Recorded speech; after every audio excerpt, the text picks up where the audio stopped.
The text came at 2:47 p.m. on a Friday, while I was reviewing the seating chart for the Children's Hospital Gala.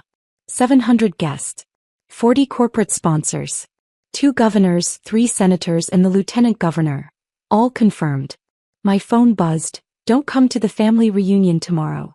Maria's boyfriend is State Senator Richard Brennan. We need to impress him. Your nonprofit work would just complicate things. Hope you understand. Dad. I stared at the message for a long moment. 12 years of building one of the most successful children's advocacy organizations in the state, and my father still thought I worked at a little charity. I wasn't angry. I was done. I typed back, okay. What my family didn't know, what they'd never bothered to ask, was that Senator Richard Brennan was the keynote speaker at my gala. That same night. At the same country club where they were holding their reunion. And he'd be sitting at my table. Growing up as the middle child in the Torres family meant being invisible. My older sister Maria was the beauty homecoming queen, sorority president, married to wealth at 23, divorced at 25, now dating a state senator at 28. My younger brother Carlos was the athlete, full ride to USC minor league baseball sports commentator for the local news. I was neither beautiful enough nor athletic enough to warrant attention. Sophia's more of a thinker. Mom would say at family gatherings the way someone might describe a boring but dependable appliance. When I told them at 16 that I wanted to work in nonprofit advocacy, Dad actually laughed. Honey, those jobs don't pay anything. You need to be practical. Maybe teaching? Good benefits, summers off. Or marry well, Maria added, examining her nails. That's always an option. I stopped sharing my dreams after that. At 18, I started volunteering at a children's hospital. Just a few hours a week between classes at community college. I'd read to kids in the oncology ward, play games with them, help families navigate the impossible maze of medical bureaucracy. One day, a mother grabbed my hand in the hallway. You saved us, she said, tears streaming. We were about to lose our house paying for treatment. You found us that fund. You didn't give up. That's when I knew. I transferred to State University. Double major. Public policy and social work. Worked 3 jobs to pay for it because Dad said, we already helped Maria with college. Carlos gets the athletic scholarship. You'll figure it out. I figured it out. Graduated with honors at 22. Got hired at a small children's advocacy nonprofit making $31,000 a year. My family congratulated me the way you might congratulate someone on a participation trophy. That's nice, Mija, Mom said at Sunday dinner. But when are you going to get a real career? Maria, who was planning her second wedding at the time, patted my hand. It's sweet that you want to help people. But you also need to think about your future. I just smiled. I am. What they didn't see was the strategic plan I'd been developing. The gaps in children's healthcare advocacy in our state. The funding opportunities nobody was pursuing. The policy changes that could save thousands of families from bankruptcy while their kids fought for their lives. At 23, I founded my own organization, Children's Healthcare Advocacy Network, CHAN. Started with a $50,000 grant I'd written myself, working midnight to 4 a.m. for 6 weeks straight while maintaining my day job. I lived in a studio apartment, drove a 12-year-old Honda, ate ramen 4 nights a week, reinvested everything. My family never asked about it. At Sunday dinners they'd talk about Maria's new boyfriend, a lawyer who drove a Porsche. They'd discuss Carlos's rising profile as a sports commentator. When conversation turned to me, it was always the same. Still at that children's charity? That's nice. Very nice. By 25, CHAN had 15 employees and a $2.3 million operating budget. We'd helped 847 families navigate medical debt. We'd changed 3 state policies around pediatric care coverage. We'd built partnerships with every major hospital in the state. I moved to a better apartment but kept it modest. Still drove the Honda. The only luxury was my wardrobe. I'd learned that looking successful helped secure donors. High-quality suits, professional styling, the appearance of someone who ran a serious operation. Because I did. At Sunday dinner, Maria noticed my new suit. Finally shopping somewhere nice. Did you get a raise at the charity? Something like that, I said. Good for you, Dad added, barely looking up from his phone. Maybe you can finally afford to buy a house. What he didn't know I just purchased a modest townhouse. Gosh. No mortgage. But I didn't mention it. What was the point? By 27, Chan's budget was $8.7 million. We had 43 employees across 5 regional offices. We'd helped over 3,200 families. Our policy advocacy had resulted in $43 million in additional state funding for children's healthcare programs. I was invited to speak at national conferences, testified before state legislature committees, built relationships with every major political figure in the state who cared about children's issues, including State Senator Richard Brennan. Senator Brennan and I had worked together on 3 major pieces of legislation. He'd been instrumental in passing the Children's Medical Debt Relief Act, a bill I'd written that helped families discharge medical debt through a state hardship fund. We'd had coffee probably 15 times, strategy sessions, fundraiser planning meetings. He knew me as Sofia Torres, executive director of CHAN. I knew him as a genuinely decent politician who actually cared about policy over politics. When his office called 6 months ago about keynoting our annual gala, I'd been thrilled. The Children's Hospital Gala was our biggest fundraiser. Last year we'd raised $4.2 million in one night. This year we were aiming for $6 million. The guest list included the Lieutenant Governor, 2 other state senators, dozens of corporate executives, philanthropists, and community leaders. The seating chart alone had taken 3 weeks to finalize. Senator Brennan was at the head table. With me, the Lieutenant Governor, our board chair, and 2 major donors. What I didn't know until yesterday was that Senator Brennan was also dating my sister Maria. The text from Dad came while I was doing final gala preparations. Don't come to the family reunion tomorrow. Maria's boyfriend is State Senator Richard Brennan. We need to impress him. Your nonprofit work would just complicate things. I read it 3 times. Complicate things. I called my assistant director, James. What time is Senator Brennan arriving tonight? 6:30. He wanted to arrive early to review his speech with you. Perfect. I paused. James, hypothetically, if you found out your family was having a reunion at the same venue as our gala, what would you do? Depends. Are they terrible people or just oblivious? Oblivious. Mostly. Then I'd let the universe handle it. He paused. Wait, Sylvia. Your family reunion is here? Tonight. Apparently. In the small ballroom. And Senator Brennan is. He started laughing. Oh no. Oh, this is beautiful. Your sister is dating our keynote speaker. Seems that way. Are you going to tell them? I thought about 12 years of dismissal. 12 years of, that's nice, Mija. 12 years of being the forgettable middle child with the little charity job. No, I said. I don't think I will. I arrived at the country club at 5 p.m. The grand ballroom looked perfect. Round tables with floor-length linens, centerpieces of white roses and blue hydrangeas, soft lighting that made everything glow. The stage was set with our CHAN logo projected behind the podium. The small ballroom next door, where my family's reunion was happening, was decorated with colorful balloons and a banner reading, Torres Family Reunion 2024. I checked in with our event coordinator, confirmed the photographers' positions, reviewed the program one last time. At 5:45 I changed into my gown, a midnight blue floor-length dress that had cost more than my first car. It was worth it. Tonight mattered. At 6:15 I was greeting early arrivals in the lobby when I heard familiar voices. This place is gorgeous, my mother's voice carried. I can't believe Maria's boyfriend is a state senator. A state senator. Just be cool, Mom, Maria's voice tight with nerves. Act natural. Don't embarrass me. When do we embarrass you?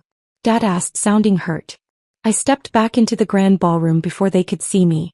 At 6:30 Senator Brennan arrived. Sophia. He greeted me with a warm handshake.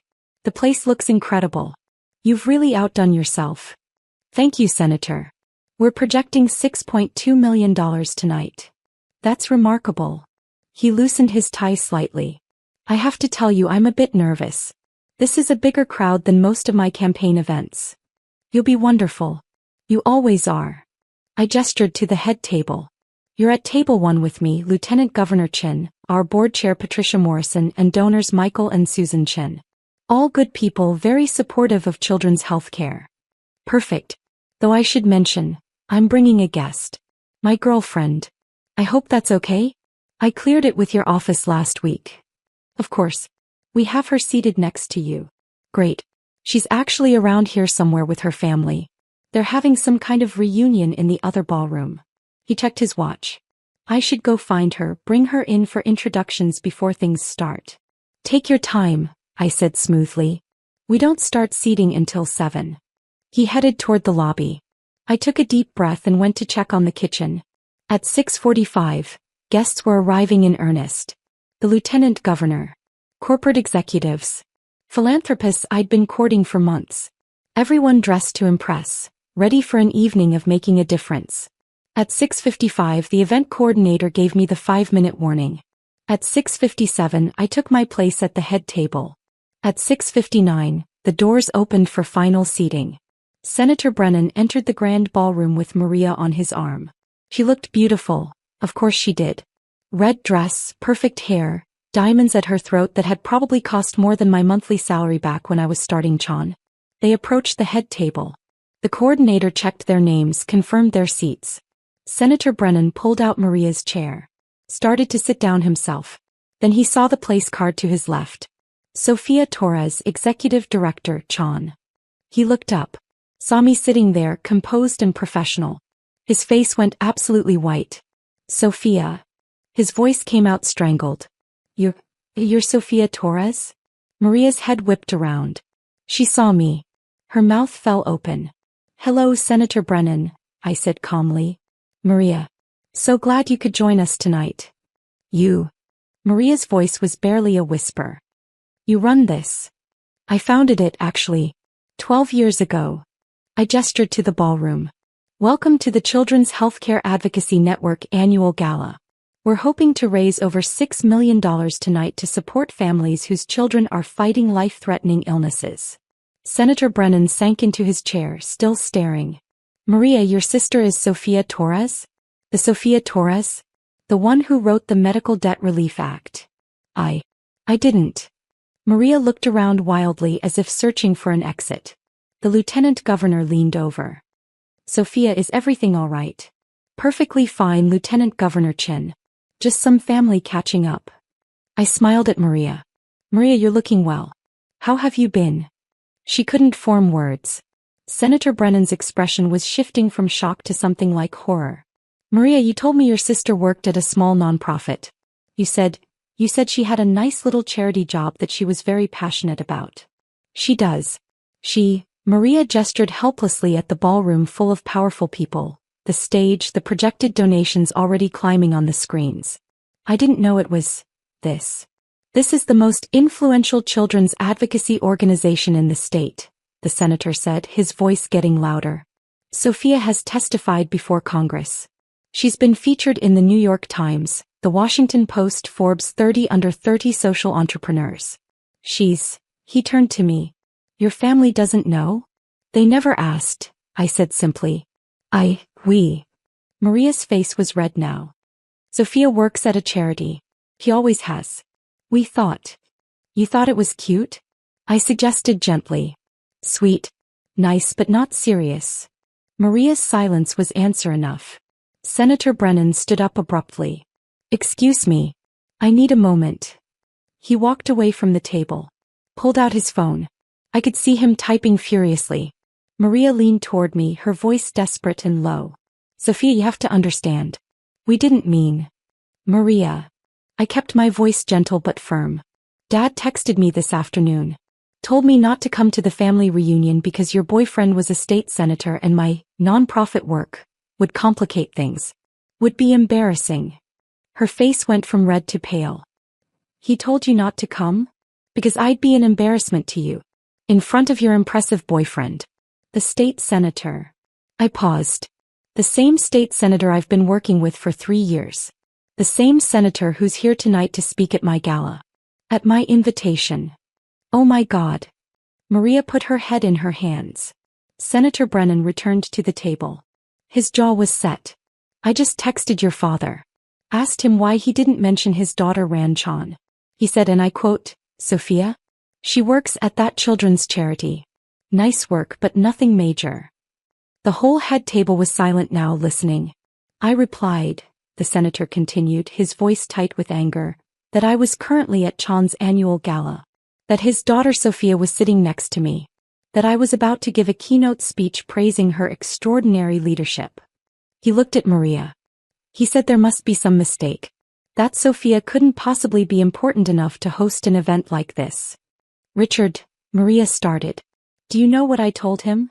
The senator wasn't yelling, but his voice carried. I told him I've worked with his daughter on 3 major pieces of legislation. That she's one of the most effective advocates I've ever met. That Chan has a $9.4 million operating budget and helps thousands of families every year.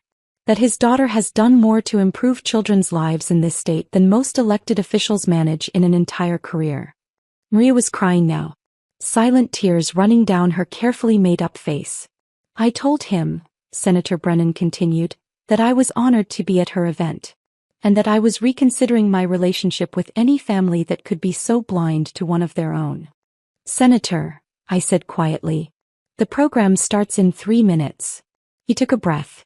Sat down. You're right. I apologize. This is your night. I shouldn't have. No apology necessary. I touched his arm briefly. But perhaps we should focus on the children we're here to help? He nodded. Reached for his water glass with a shaking hand.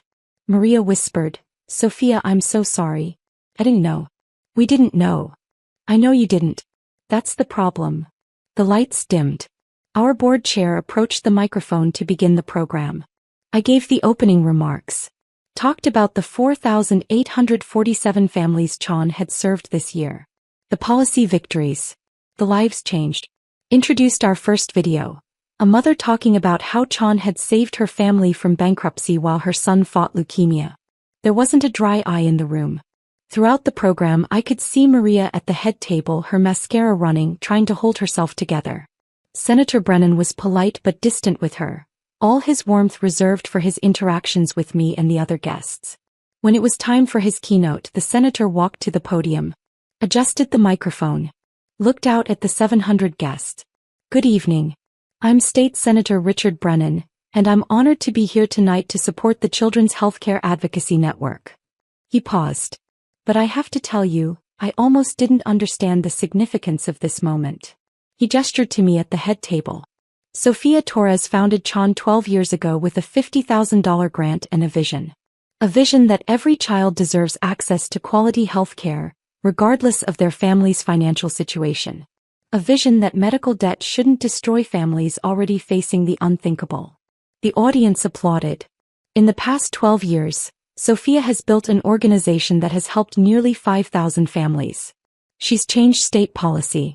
She's testified before legislative committees, including mine, with such clarity and passion that even the most cynical politicians couldn't help but be moved. He looked directly at me. Sophia Torres is the reason we passed the Children's Medical Debt Relief Act. Her research, her advocacy, her refusal to give up when everyone said it was impossible. Because of her work, 3,200 families this year alone were able to discharge medical debt and start rebuilding their lives. More applause. I kept my expression neutral, professional. But here's what struck me tonight, the senator continued. I was talking with someone earlier who didn't know what Sophia had built. Someone who thought she worked at a nice little charity. Someone who had no idea that the woman they dismissed as doing sweet but not serious work had actually created one of the most impactful organizations in our state. Maria sank lower in her chair.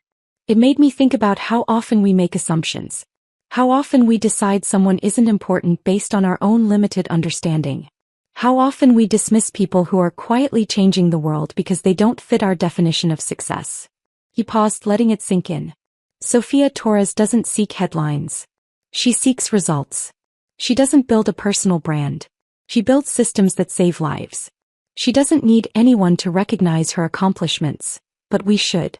Because the quiet heroes, the ones doing the work without demanding applause, those are the people who actually change the world.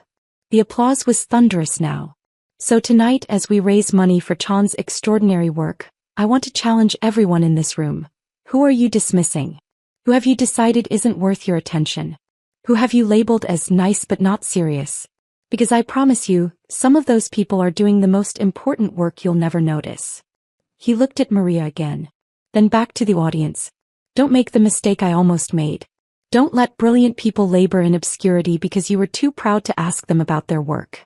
Don't assume that quiet means inconsequential. He raised his glass. To Sofia Torres and to everyone doing vital work without asking for recognition.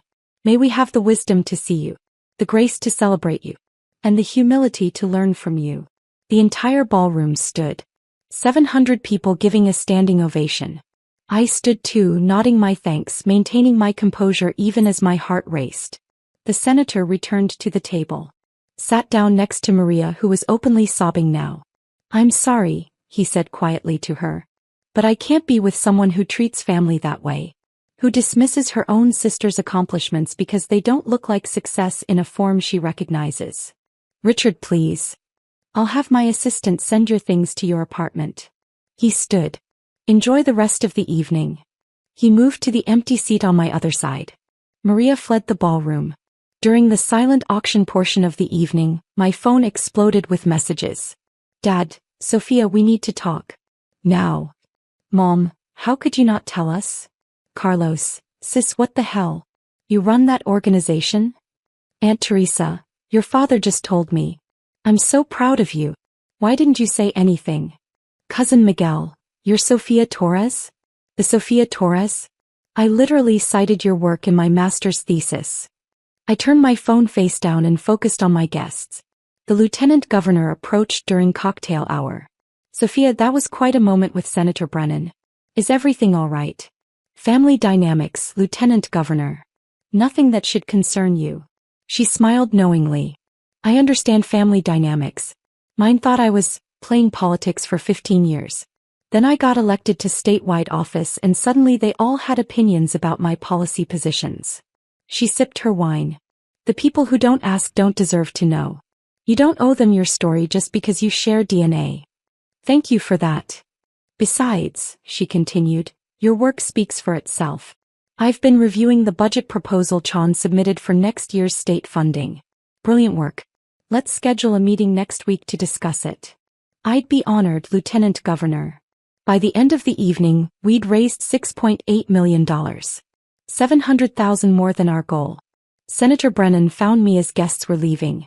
Sofia, I apologize for the scene. That wasn't professional. Senator, you spoke from the heart about something you believe in. That's exactly what we needed tonight. Your sister and I are done. I can't.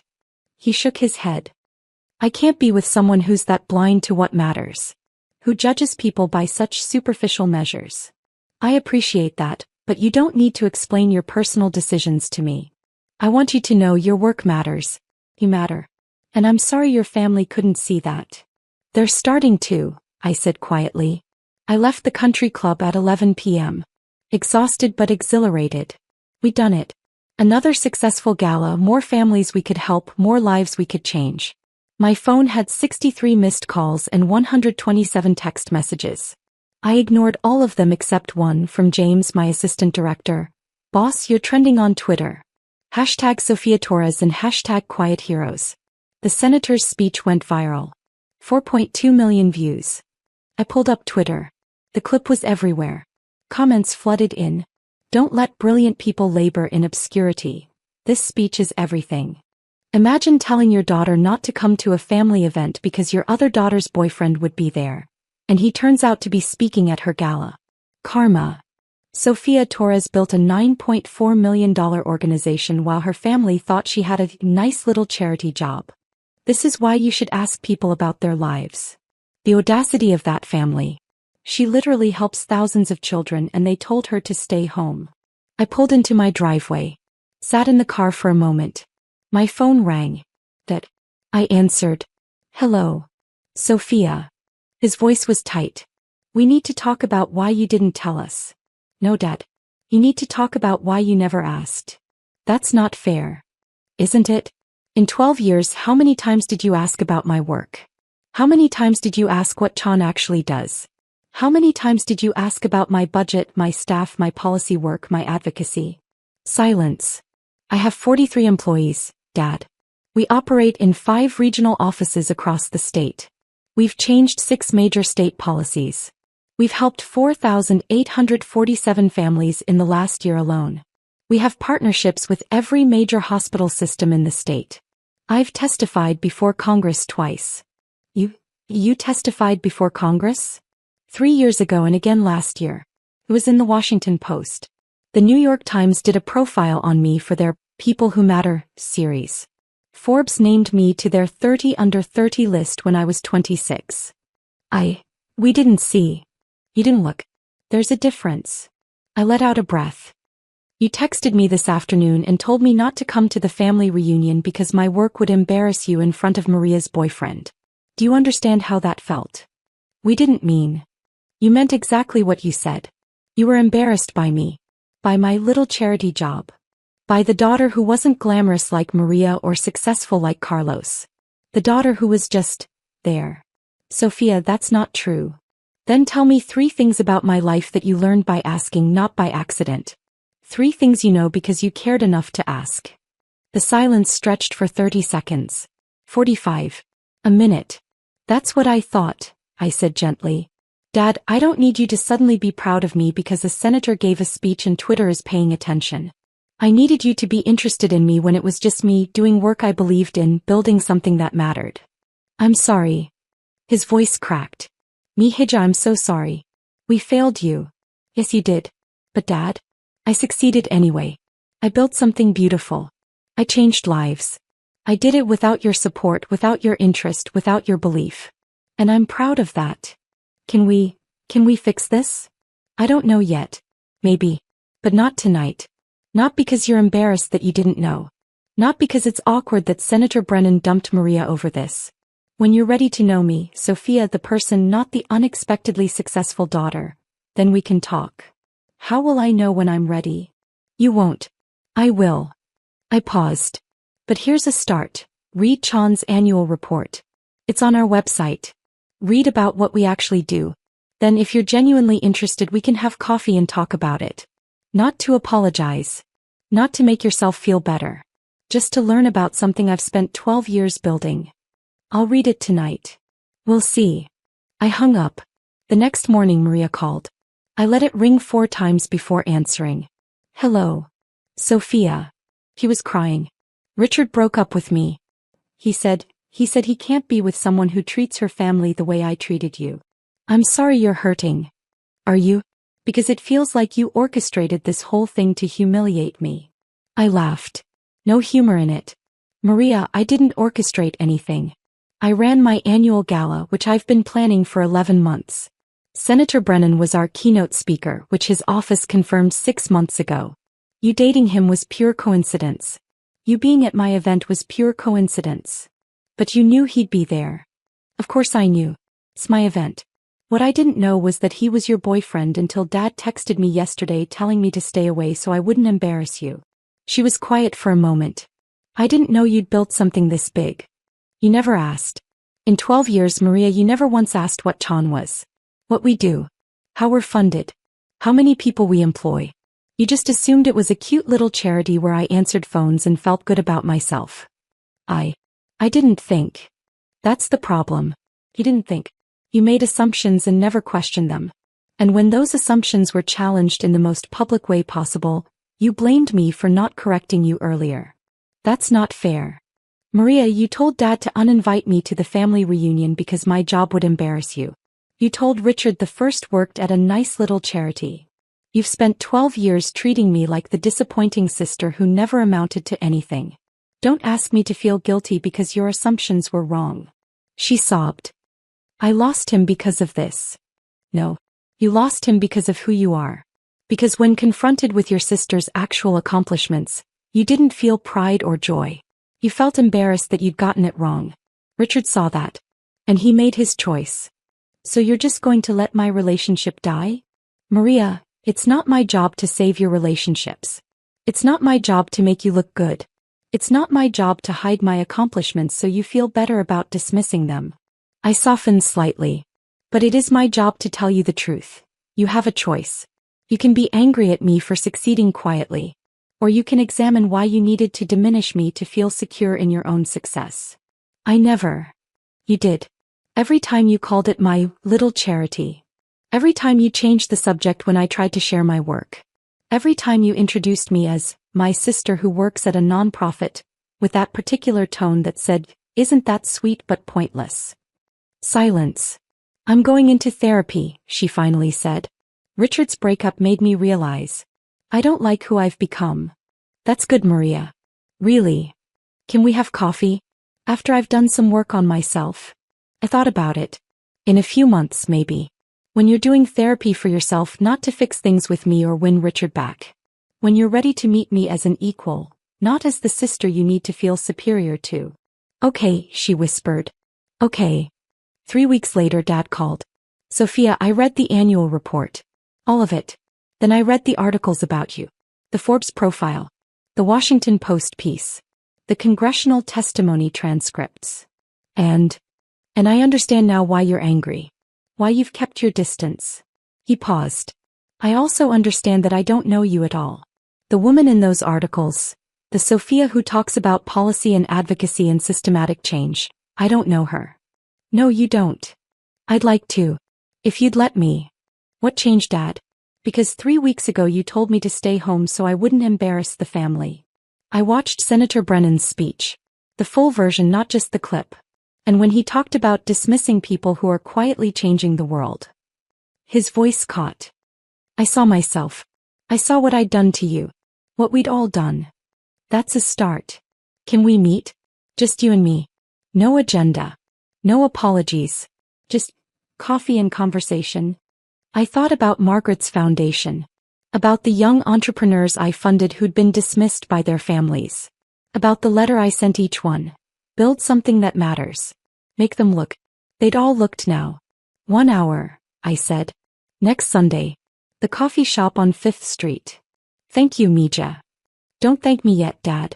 This is going to be uncomfortable for both of us. I know. But you're worth being uncomfortable for. Sunday morning I arrived early. Ordered my usual oat milk latte. Sat by the window. Dad arrived exactly on time. Looked older somehow. More uncertain. We sat down. Thank you for meeting me, he said. Tell me something, I replied. And be honest. When did you realize you didn't know me? He was quiet for a long moment. When I called Chan's office to verify the annual report was real. Your receptionist answered. Children's Healthcare Advocacy Network, how may I help you? I asked to speak to Sophia Torres. She said, may I ask what this is regarding? I said, I'm her father. There was this pause. Then she said very carefully, Torres speaks very highly of her work with families. I'm sure she'd be happy to discuss Chan's mission with you. Sandra is very professional. She didn't know who I was, Sophia. Your own receptionist didn't know you had a father. Because you'd never mention me. Never brought us to your office, never talked about us at work. Never included us in your life in any way. You never asked to be included. I know. He looked down at his coffee. But it still hurt. Realizing my daughter had built this entire life, this entire world-changing organization, and I wasn't part of it. Wasn't even a footnote.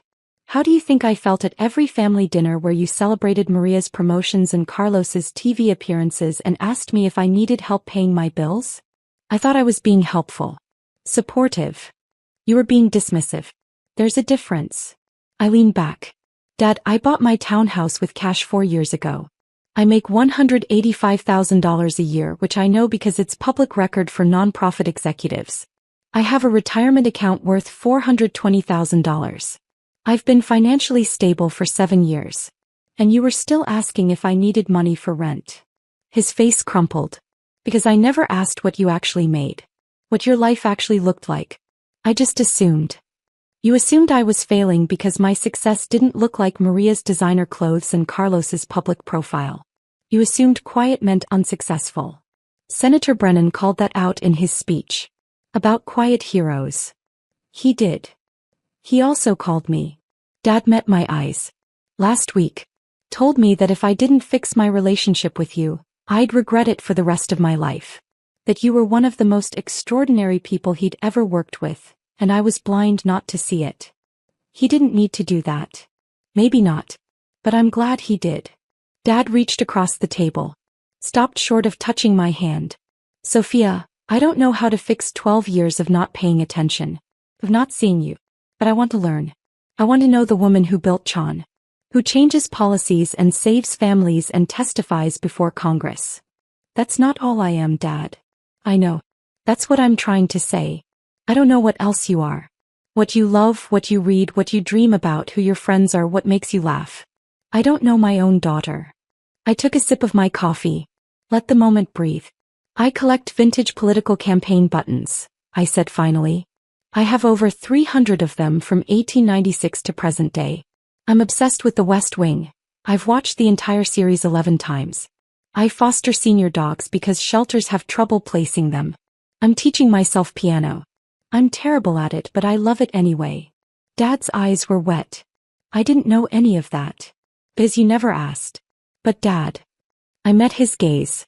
I'm telling you now. That's all I can offer. The chance to start knowing me.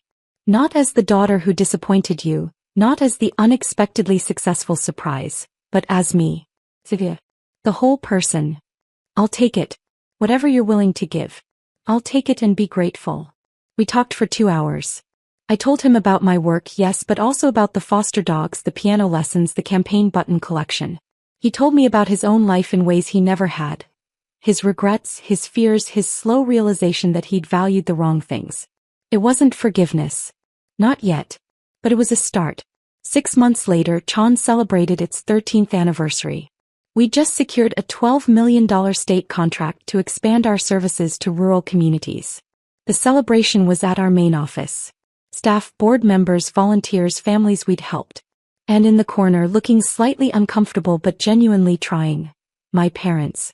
Dad had read every article I'd sent him, attended 2 of my speaking engagements, volunteered to help with our fundraising database, a job he was surprisingly good at. Mom had started volunteering in our family support program, using her social work degree she'd let lapse 20 years ago. Maria was still in therapy. We'd had coffee twice. Progress was slow, but it was progress. Carlos had written a sports commentary piece about me, the sister I didn't know. What sports can learn from Sofia Torres's quiet leadership. But the most meaningful moment came when a mother approached me during the celebration. Miss Torres, I wanted to thank you. Chan helped us last year when my daughter needed emergency surgery. You personally called me to walk through the hardship fund application. You stayed on the phone for 90 minutes helping me gather documentation. You saved our home. My dad overheard. Watched the mother hug me, tears in her eyes. After she walked away, he said quietly, "You do that often? Personally call families. When I can. It's why I built this. To help people the way I wish someone had helped me understand that my worth wasn't determined by other people's attention. I'm so proud of you, Mija." "Thank you, Dad." I paused. "But I built this for me. For the families. For the kids who deserve healthcare regardless of their parents' bank accounts. Your pride is welcome, but it's not why I do this." He smiled. Sad but genuine. "I know. That's why I'm proud. Because you didn't need my approval to become extraordinary. You just became it anyway." A year after the gala, Senator Brennan and I were having coffee to discuss new legislation. "I saw Maria posted engagement photos," he said carefully. "To that tech entrepreneur.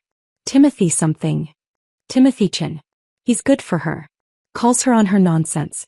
Makes her laugh. Doesn't care about her Instagram aesthetic. You've met him. 3 times. He's genuine. And he asked me 30 questions about my work before he asked me a single question about Maria. That's how I knew he was different." The senator smiled. "And how are things with your family?" "Better. Slow but better. Dad volunteers at Chan now. Mom runs a support group for parents navigating medical crises. Carlos did a whole segment on invisible success inspired by our story. And Maria? Still in therapy. Still trying. We have lunch monthly. Last time she brought me a vintage McKinley campaign button for my collection. She'd been looking for 3 months. That's growth. It is. I sipped my coffee. But you know what the best part is? I don't need their validation anymore. It's nice when they show interest. But Chan succeeds whether they notice or not. Families get help whether my parents are proud or not. I built something that matters, and that matters more than their belated recognition. Don't let brilliant people labor in obscurity. He quoted his own speech. I still get emails about that. People sharing their stories of being dismissed, underestimated, told their work didn't matter. Good. They should share those stories. Because somewhere, someone needs to hear that quiet doesn't mean unsuccessful. That doing meaningful work is more important than getting credit for it. He raised his coffee cup. To quiet heroes. I clinked my cup against his. To doing the work that matters whether anyone's watching or not. Because at the end of the day that was the real victory. Not the senator's viral speech. Not my family's belated recognition. Not Maria's boyfriend breaking up with her at my gala. The real victory was the 4,847 families we'd helped last year. The policies we'd changed. The children who got the medical care they needed. The parents who didn't lose their homes to medical debt. I'd built something that mattered while everyone thought I was just working at a nice little charity. And I'd do it all over again.